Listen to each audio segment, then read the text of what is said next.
Hello all. Welcome to the presentation on the poem What Workers written by Philip Levine. Philip Levine is an American poet who was born and raised in the industrial city of Detroit. He had a difficult childhood and had to start working at a very young age.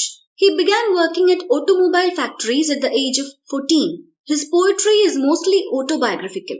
That is, he wrote about the ordinary working class people who struggled against poverty. He himself was one among them. He is identified as a working class poet, making manual laborers the heroes of his works. Because of this, he is called as a large ironic wit man of the industrial heartland. His first work of poetry was On the Edge.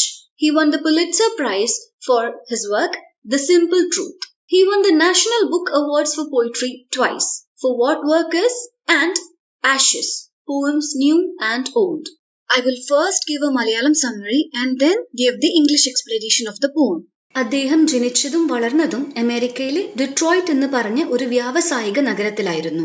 തൊഴിലാളി വർഗത്തിൽ ഒരാളായി വളർന്ന അദ്ദേഹം സാമ്പത്തിക ബുദ്ധിമുട്ടുകൾ കാരണം 14 വയസ്സിൽ തന്നെ automobile ഫാക്ടറികളിൽ ജോലിക്ക് പോയിരുന്നു.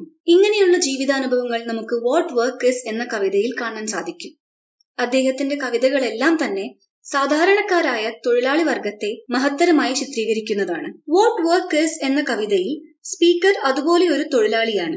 ഫോർഡ് മോട്ടോഴ്സ് എന്ന ഓട്ടോമൊബൈൽ കമ്പനിയുടെ ഫോർഡ് ഹൈലൻഡ് പാർക്ക് എന്ന ഫാക്ടറിക്ക് മുന്നിൽ തൊഴിലാളികളുടെ ഒരു വലിയ ക്യൂ തന്നെയുണ്ട്. അതിലൊരാളാണ് സ്പീക്കർ. അദ്ദേഹം വായനക്കാരെ നേരിട്ട് യു എന്ന് അഭിസംബോധന ചെയ്തുകൊണ്ട് പറയുന്നു, ഈ കവിത വായിക്കാൻ നിങ്ങൾക്ക് പറ്റുന്നുണ്ടെങ്കിൽ നിങ്ങൾക്ക് ജോലി എന്താണെന്ന് അറിയുമെന്ന്.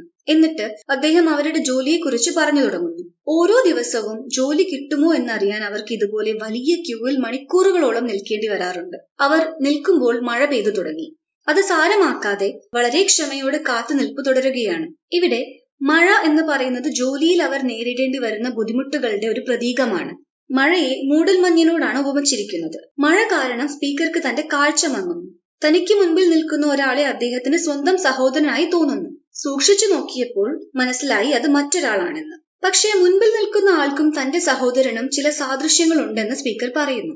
ആദ്യത്തെ സാദൃശ്യം രണ്ടുപേർക്കും ഒരു സങ്കടഭാവത്തിലുള്ള കുനിഞ്ഞുകൊണ്ടുള്ള നിൽപ്പാണ്. രണ്ടാമത്തെ സാദൃശ്യം അവരുടെ മുഖത്തുള്ള ചിരിയിലായിരുന്നു. ആ ചിരിയിൽ എന്തിനേയും അതിജീവിക്കാനും നേരിടാനുമുള്ള ഒരു വാശി പ്രതിഫലിക്കുന്നുണ്ട്. മൂന്നാമത്തെ സാദൃശ്യം ഒരു ദുഃഖരാശി കലർന്ന നിഷേധഭാവമായിരുന്നു. ജോലി ചെയ്ത് ജീവിതം മുന്നോട്ട് കൊണ്ടുപോകാനുള്ള അവരുടെ ദൃഢനിശ്ചയവും ഒപ്പം തന്നെ അവരുടെ ഗതികേടും കൂടിയാണ് മഴ പെയ്യുന്നത് വകവയ്ക്കാതെയുള്ള കാത്തുനിൽപ്പ് സൂചിപ്പിക്കുന്നത്. തന്റെ സഹോദരൻ ഇപ്പോൾ വീട്ടിൽ ഉറങ്ങുകയായിരിക്കുമെന്ന് സ്പീക്കർ ഓർക്കുന്നു. സഹോദരൻ കാഡിലാക് എന്ന ഓട്ടോമൊബൈൽ കമ്പനിയിൽ നൈറ്റ് ഷിഫ്റ്റിലാണ് ജോലി ചെയ്യാറ്. 8 മണിക്കൂർ നീണ്ട കഠിനാധ്വാനത്തിന് ശേഷം രാവിലെ വീട്ടിൽ വന്ന് തളർന്നുറങ്ങുകയായിരിക്കും തന്റെ സഹോദരൻ എന്ന് സ്പീക്കർ ഓർക്കുന്നു. ഉച്ചയാകുമ്പോൾ സഹോദരൻ ജർമ്മൻ ഭാഷ പഠിക്കാൻ പോകാറുണ്ട്. സഹോദരന് വളരെ പ്രിയപ്പെട്ടതും അഭിരുചിയുള്ളതുമായ ഒന്നാണ് റിച്ചർഡ് വാഗ്നർ എന്ന ജർമ്മൻ കമ്പോസറിന്റെ ഒപ്പേറ ഗാനങ്ങൾ. അവ പാടാൻ വേണ്ടിയാണ് ജർമ്മൻ ഭാഷ സഹോദരൻ പഠിക്കുന്നത് തന്നെ. പഠനത്തിനായുള്ള പണം കണ്ടെത്താൻ വേണ്ടിയാണ് രാത്രി അയാൾ ജോലിക്ക് പോയിരുന്നത്. സ്പീക്കർ ഓർക്കുകയാണ്, തന്റെ സഹോദരനോട് സ്നേഹപൂർവ്വം സംസാരിച്ചിട്ടോ സ്നേഹം പ്രകടിപ്പിച്ചിട്ടോ എത്രയോ കാലമായി. അതിന് കാരണം അസൂയയോ അല്ലെങ്കിൽ സ്നേഹം പ്രകടിപ്പിക്കാൻ മടിയുള്ളതുകൊണ്ടോ അല്ല, മറിച്ച് അവർക്കതിന് സാധിക്കാതെ വരുന്നത് വായനക്കാരായ നമ്മൾ ഉൾപ്പെടെയുള്ള ഉയർന്ന ക്ലാസ്സിലെ ആളുകൾക്ക് ജോലി എന്നതിന്റെ ശരിയായ അർത്ഥം അറിയാത്തതുകൊണ്ടാണ്. ഇവിടെ ഉയർന്ന ക്ലാസ്സിലെ ആളുകൾക്ക് തൊഴിലാളി വർഗത്തോടുള്ള നിസ്സംഗതയെയാണ് പരാമർശിക്കുന്നത്. ഇങ്ങനെയാണ് പോയം അവസാനിക്കുന്നത്. Introduction. What Workers is a poem that puts forward the sentiments, poor living conditions, and the struggle of the working class. Levine himself grew up as a manual laborer and had witnessed the Great Depression of the 1930s. He knew the struggle to find a daily job and the hardships because of poverty. Conflict between upper class and lower class finds expression in the poem. It clearly depicts the loneliness, helplessness, and desperation of these workers and creates in the readers empathy towards them. We in the poem refers to the working class people, and you is used to address the readers directly in the beginning and end, and later on to refer to the speaker himself in the middle of the poem. Phoebe Pettingill observes that Levine mourns the stunted lives of the working class and celebrates their heroism and persistence. Phoebe Pettingill is a literary critic and editor in the magazine The New Leader. Significance of the title. The work mentioned in the title is literal work, hard manual labor. Levine shows us the real nature of work that the poor working class has to do. For them, getting a job on a daily basis itself is a work. It is different from the more comfortable white collar jobs. It takes patience and determination to stand in long queues only to get rejected by an upper class employer after the long wait. They take on night shifts to educate themselves and have to struggle to make money and time to pursue their hobbies or to spend time with their families. So, the poet tells us readers about the nature of work that the poor working class have to do. Summary of the poem. The speaker of the poem is a working class laborer who is standing in a long queue outside Ford Highland Park, hoping to get a job in that automobile factory. Everyone standing in that line are daily wage workers who find it difficult to secure a job on a daily basis. The speaker addresses the readers directly by calling us you, and he speaks of the workers, including him, collectively as we. Thus, he establishes a distinction between the readers who probably lead a comfortable life getting proper education so as to read this poem, and the workers who struggle with work and education to lead a good life. He opens the poem with the first person pronoun we, thereby showing the unity and solidarity of the workers. They are waiting in a long line outside a Ford Motor factory, Ford Highland Park. They are waiting for employment, for work. He addresses the readers directly with you and says that if the readers are old enough to read this poem, then they would know the meaning of work, even though they may not be actually doing any work.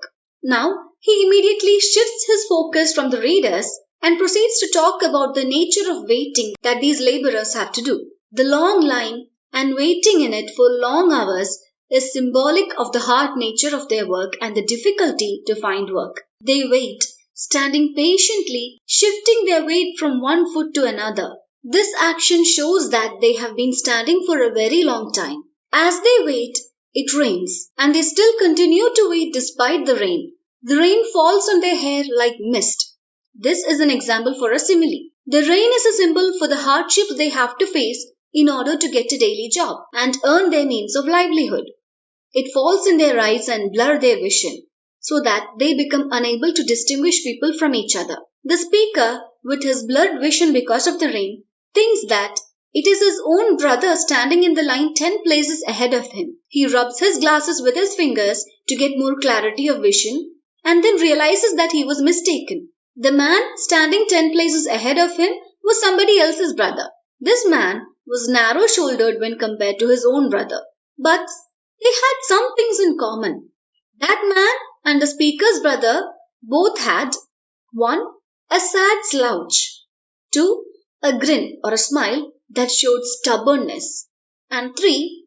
A sad refusal to give up the waiting even though it was raining. So let's see what exactly these expressions mean. The man standing ahead in the line and the speaker's own brother had all these 3 things in common. The phrase sad slouch shows their posture. It shows that they are tired and drooping because of the long wait. The second phrase, the grin that does not hide stubbornness, shows that they are strong and stubborn that enable them to overcome all difficulties.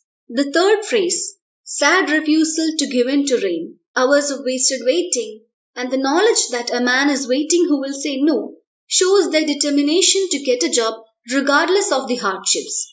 Remember, we had already discussed what rain stands for. Rain is a symbol for the hardships or obstacles that are in their way to get a job. So taken together, the word sad shows how desperate they are to get a job, and refusal to give in means they will overcome anything that is in their way. So, the sad refusal to give up is against 3 things. They refuse to give up before the rain, that is hardships, we have already discussed that.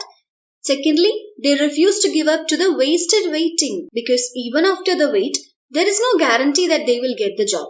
They might be rejected, making their wait a wasted effort. It has happened to them before and they kind of know that they might be rejected, but still they wait patiently because they are desperate.